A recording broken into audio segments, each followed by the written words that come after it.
Alô, eu sou o Dr. Paulo Alves, falando de saúde de forma serena, sincera e suave. Em mais uma edição de Conversas e Confabulações, hoje é a edição de número 63. Com que idade se deve fazer o primeiro check-up cardiológico? Muita gente pensa que check-up cardiológico é coisa para velho, mas não é não.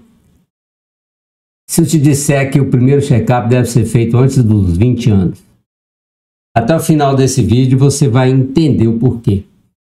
Há um ditado que diz que pau que dá em Chico dá em Francisco, mas o colesterol que dá em Chico não dá em Francisco. Os números de colesterol e de triglicérides encontrados no check-up, no exame de rotina, têm significados diferentes para cada pessoa, conforme o perfil de cada um. E hoje eu quero chamar a atenção para algumas particularidades da dosagem de colesterol que vão justificar a afirmativa que eu fiz no início, que a primeira avaliação deve ser feita ainda na adolescência. Antes de começar, você já se inscreveu no canal? Não? Se ainda não se inscreveu, se inscreva. Você não paga nada por isso, mas ajuda o canal a crescer e, consequentemente, a atingir a mais e mais pessoas. Clica aí embaixo na opção inscrever. Depois tem uma imagem de um sininho aí do lado. Você vai clicar em cima desse sininho, vai aparecer a opção todas. Você marca a opção todas. Assim, toda vez que um vídeo novo for publicado, você será avisado. E por último, compartilhe esse vídeo com seus amigos nas mídias sociais. Você fazendo isso, você estará contribuindo para que mais e mais pessoas recebam a minha mensagem. E sabem o que eu ganho? Eu ganho a satisfação, a gratificação de saber que eu estou ajudando as pessoas a cuidarem da saúde. Esse é o meu salário. Me ajuda então a ajudar. E se você tiver alguma sugestão de tema também, deixa aqui embaixo nos comentários a sua sugestão. O vídeo de hoje é a sugestão de uma seguidora do canal. Então, sem mais delongas, vamos lá. Hipercolesterolemia significa elevação do colesterol e do triglicérides no sangue. E há um tipo chamada de hipercolesterolemia familiar. É uma forma mais grave que responde aí por 5 a 10% dos casos de eventos cardiovasculares graves antes dos 50 anos. Aí compreendidos infarto, angina, arritmias, insuficiência cardíaca e os acidentes vasculares cerebrais.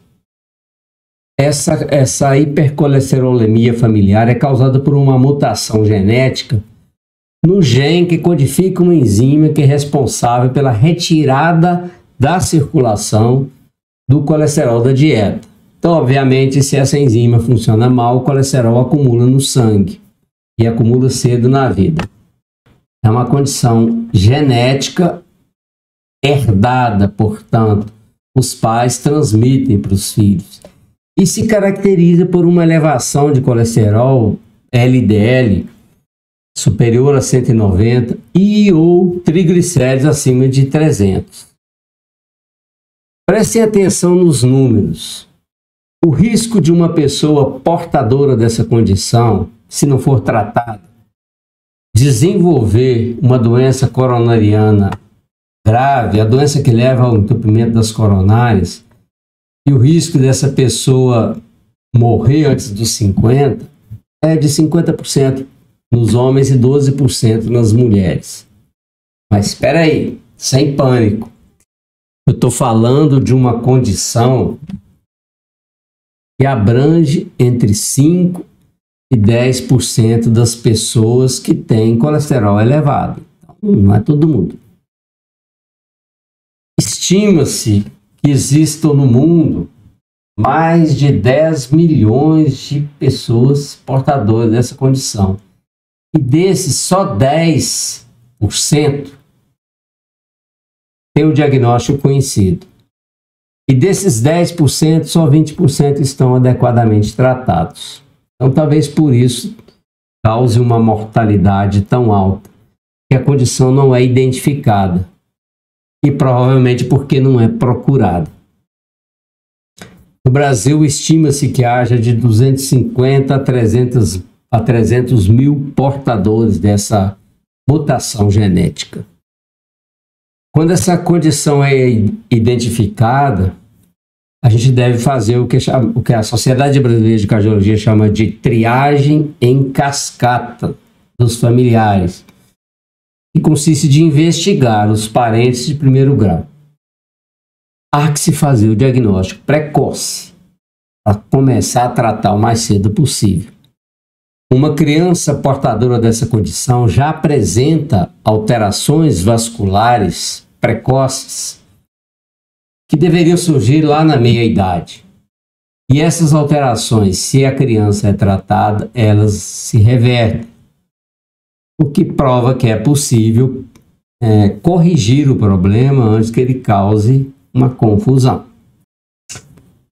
A razão de transmissão da mutação genética é de 1 para 2, ou seja, para cada 2 filhos de pais com essas condições, um provavelmente vai ter a mutação, vai ser portador da hipercolesterolemia familiar e vai desenvolver doença cardíaca cedo na vida, se não tratado, obviamente.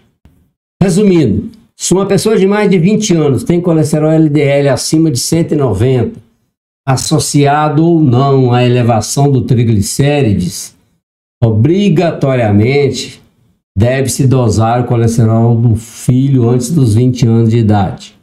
E se não há esse problema na família, então eu não vou precisar me preocupar com o adolescente? Vamos pensar.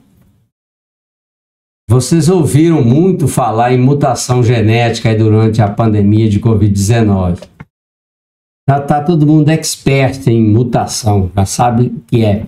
E eu disse no início que a hipercolesterolemia familiar é o resultado de uma mutação herdada dos pais. Ou seja, um dia essa mutação aconteceu em alguém, e esse alguém passou a transmitir essa característica aos seus descendentes.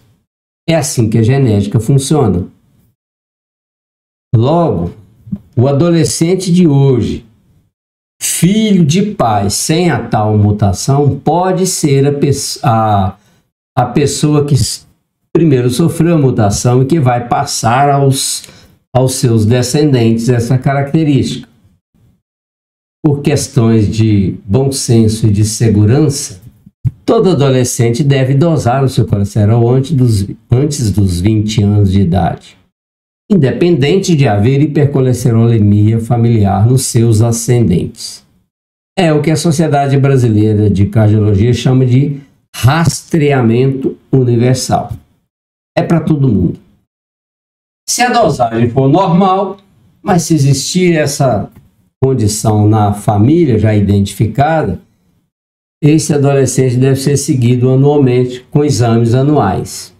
Se não existe na família a condição, a cada 5 anos devem se repetir os exames.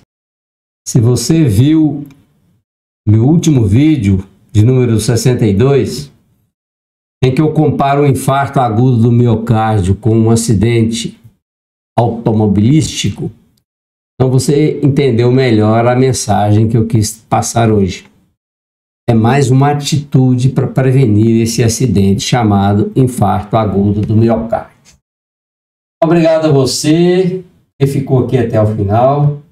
Fiquem com Deus e até o próximo vídeo. Eu sou o Dr. Paulo Alves, médico cardiologista.